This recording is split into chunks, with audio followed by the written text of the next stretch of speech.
what we had seen was from, essentially going from the post-Kerch Bridge explosion, an increase in the number of missile strikes against civilian infrastructure and military targets in Ukraine.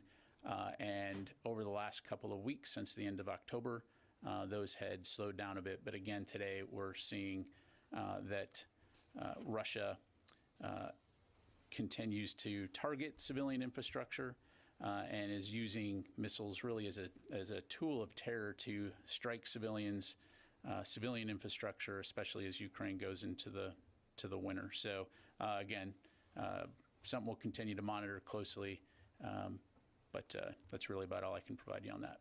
Thanks. Let me go to Anton from The Economist. Thanks, Pat.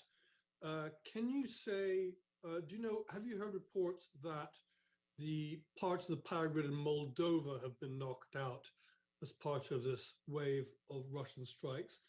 And secondly, on the explosions in Poland, how long do you think it would take you to ascertain what the case is, whether it was a deliberate attack, an accidental one, a stray missile going off course, or something hit by Ukrainian air defenses?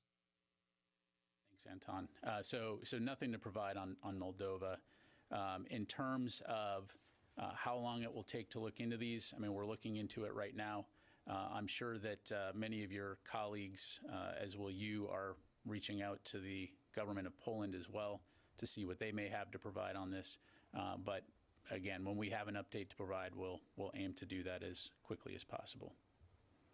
All right, let me go to Nick Schifrin, then I'll come back in the room here. Pat, can I go back to Laura's line of questioning? Can you talk more about standoff strikes, the nature of the missile strikes that we've seen in Ukraine today? Can you confirm some of them did attack Lviv, obviously close to the Poland border? Anything unusual about these strikes? And do you have a sense of what the Ukrainians say, which is this is probably the largest number of strikes in a couple of weeks, upwards of 100? Is that a number that you can confirm, give or take? Thanks. Yeah, thanks, Nick. That is not a number that I can confirm at this point in time. Again, these strikes started today. I know that it's something that we'll continue to watch closely. We are aware of the strikes in Kyiv and in other locations.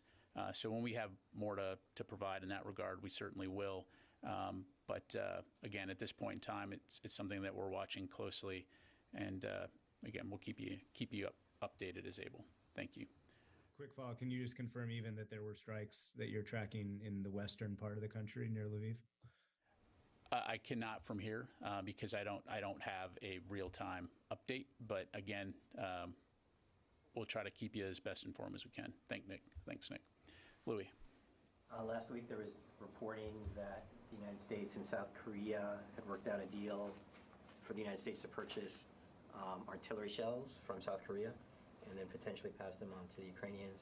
Has there been any progress in that since the earlier statement that we got last week on that? Yeah, so what I would say is that the U.S.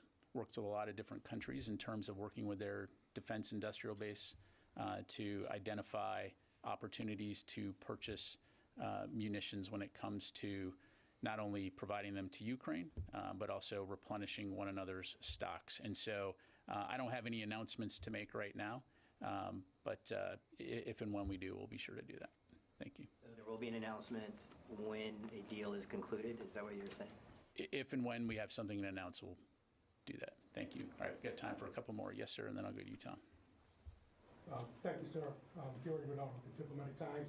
Question on the U.S. defense posture in the Horn of Africa. In May, President Biden authorized the Pentagon to redeploy American troops into Somalia. Can you tell us how many U.S. troops have actually deployed in Somalia as of yet, and what are their role? And also on these U.S. AFRICOM airstrikes in Somalia, where are they originating from? Thank you.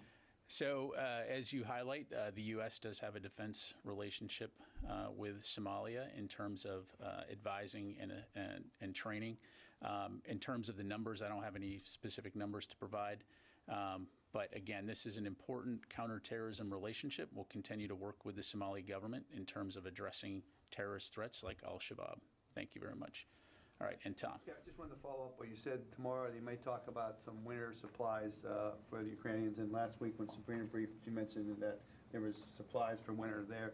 Could you at some point break that down for us like you did the first time, what exactly you're sending over? Sure. Thank you. Absolutely. Okay, thanks very much, everybody. Appreciate it.